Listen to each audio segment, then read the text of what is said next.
tem essa sensação de que no português você aprende a mesma coisa todos os anos. Não tem não, né? Você entra lá e começa a aprender substantivo, adjetivo, verbo, advérbio, aí daqui a pouco você começa sujeito, verbo, complemento, objeto direto, objeto indireto, complemento nominal, esse monte de nomenclatura. Aí chega no ano seguinte, parece que está repetindo a mesma coisa, voltou no ano anterior e repetem-se as mesmas coisas. E aí no ano seguinte a mesma coisa e você chega no final e parece que não aprendeu. Tem essa sensação? Você não está de todo errado, não. É porque, na verdade, a língua portuguesa ela tem uma estrutura de sujeito, verbo e complemento. A gente vai chamar de complemento agora porque a gente não está preocupado com nomenclatura, se é objeto direto, adjunto, nada disso. A gente precisa só que você compreenda que essa noção de sujeito, verbo e complemento vão estar presentes em tudo que você fala. Se eu disser para você, eu, sujeito, disser, verbo, para você é o complemento. Se eu fizer essa brincadeira o tempo todo, eu fizer essa brincadeira, tá? Eu, sujeito, fizer, verbo, essa brincadeira, complemento. O tempo todo é um outro complemento que a gente chama de acessório. E por aí vai, a gente vai fazer isso o tempo todo. A gente vai fazer a locução verbal e isso é o complemento. Agente, sujeito, verbo, né, a locução verbal e o complemento. Nisso, gente, é em tudo. Até quando você vira para alguém e diz assim, oi, né? Quando você diz oi, na verdade você está dizendo estou aqui, quer dizer, eu estou aqui, sujeito, verbo, complemento. E não há maneira de comunicação na língua portuguesa em que essa estrutura não esteja presente. Senão você simplesmente não consegue se comunicar. Se a pessoa não conseguir abstrair daquilo que você está falando, um sujeito, um verbo e um complemento, ela não compreende aquilo que você diz, tá? Mas a gente vai ver isso dentro de um textinho simplesinho, só para você ver como que essas coisas se encaixam dentro do texto, tá bom? Então vamos lá, vamos dar uma olhadinha nesse texto. É um texto simplesinho, mas só para a gente poder começar a falar desse assunto. Cris e Edu viviam juntos e eram felizes. O casal trabalhava no mesmo hotel e sempre eram flagrados aos beijos pelos colegas de trabalho que os advertiam. Todos presenciavam o amor que os unia. Ok? Não importa, é um texto simplesinho, quem é o Edu, o que aconteceu com eles, tá? Mas como esse texto foi montado? Você conseguiu entender o texto? Era um casal, esse casal vivia junto, né? E trabalhavam juntos também, se gostavam muito e consequentemente ficavam se beijando pelos corredores, os colegas chamavam a atenção deles. Então isso você conseguiu entender. Mas quando você olha para uma totalidade no texto, né, parece que as coisas já nascem prontas ali. Texto, gente, tem esse nome por causa de tecido. Né? E tecido tem esse nome também por isso, porque significa tecer, juntar, unir. Um tecido de uma roupa é feito de linhas, né? Eu acredito que vocês saibam disso. São várias linhas entrelaçadas que formam um todo. Às vezes, quando uma dessas linhas sai do lugar, você começa a observar que o tecido não está bem feito, assim como um texto. O texto são a união das frases que formam um todo. E se eu, por um acaso, não uno corretamente uma frase a outra, eu posso criar uma certa estranheza no meu texto, às vezes proposital ou não, mas posso criar. Então vamos entender como é feita essa união no texto. Eu tenho, Cris e Edu viviam juntos. Então, para eu poder analisar uma frase de sujeito, verbo e complemento, eu vou primeiramente observar o verbo. Ele vai ser o meu elemento central ali, porque ele é que vai exigir um sujeito, vai concordar com esse sujeito também, né, em singular e plural, e muitas vezes me pedir ou não um complemento ali, tá?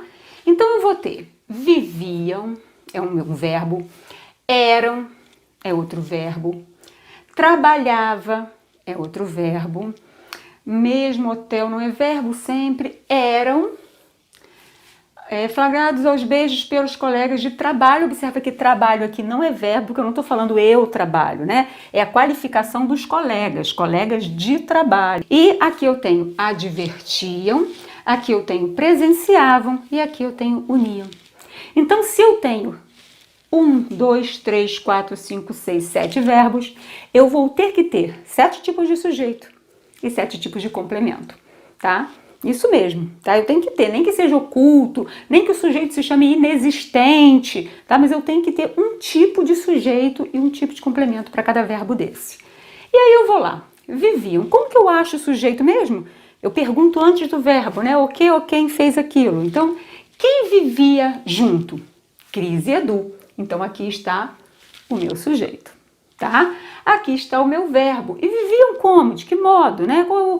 Não vou classificar de junta adverbial, nem objeto direto, a gente não vai usar nomenclaturas aqui, tá bom?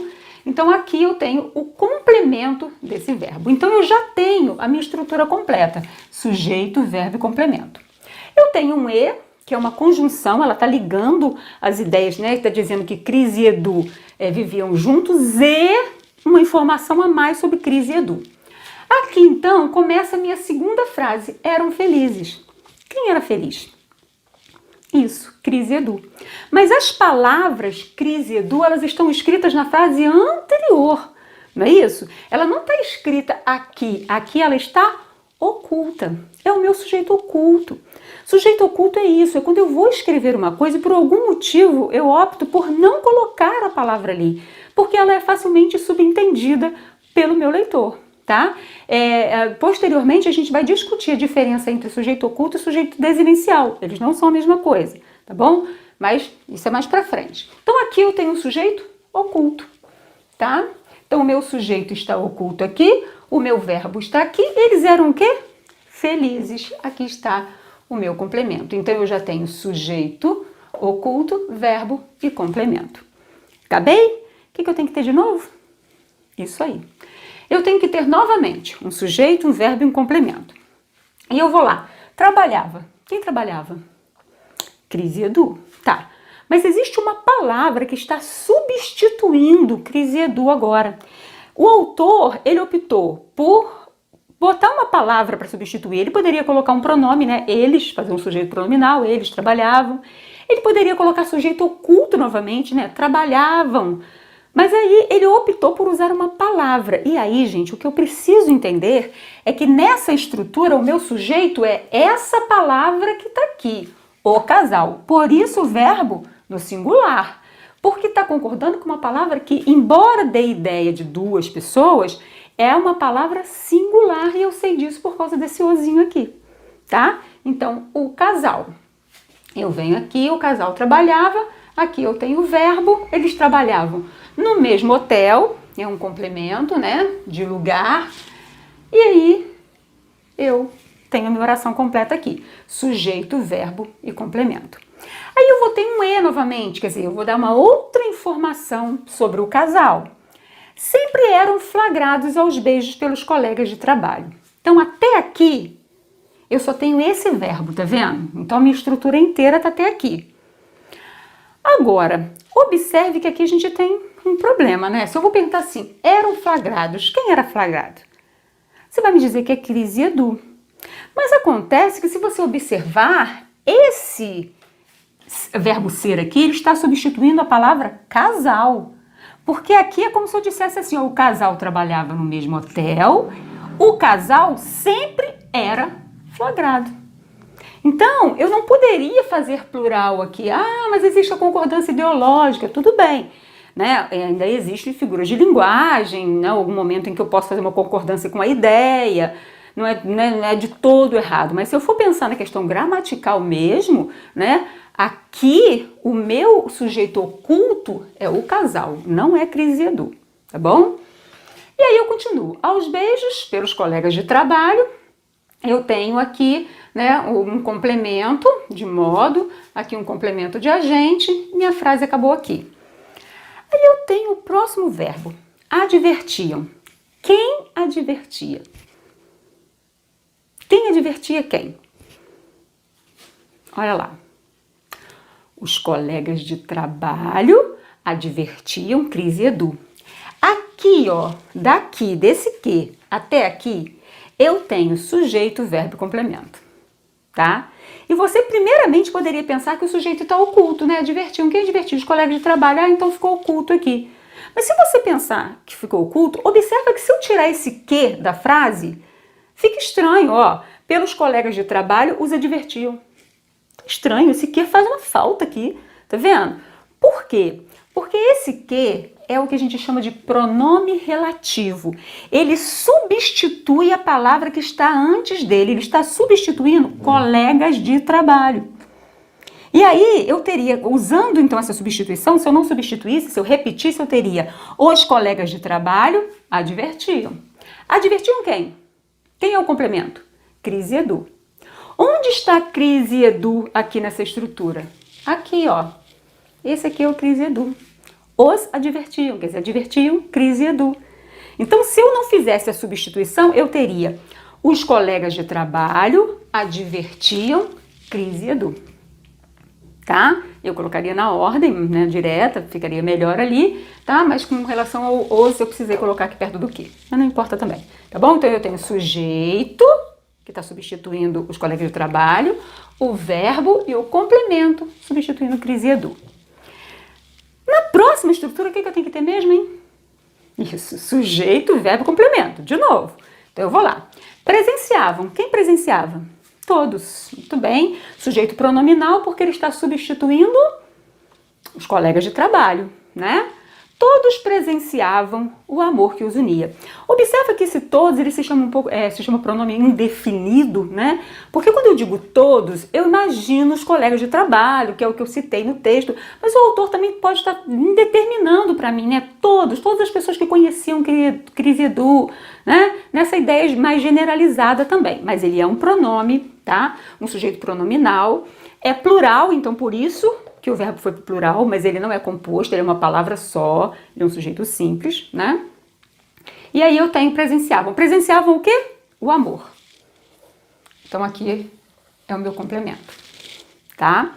Na próxima frase, quando eu digo unia, aí eu quero que vocês retomem então o que a gente disse antes e tente entender onde está o sujeito, o verbo e o complemento aqui. Quem unia o quê? Isso. O amor unia Cris e Edu. Só que a palavra amor não está aqui, nem a palavra Cris e Edu está aqui. Elas estão sendo substituídas. O que substitui o amor, que está antes dele, tá vendo? É um pronome relativo. E aqui eu tenho a palavra, o pronome os, substituindo Cris e Edu.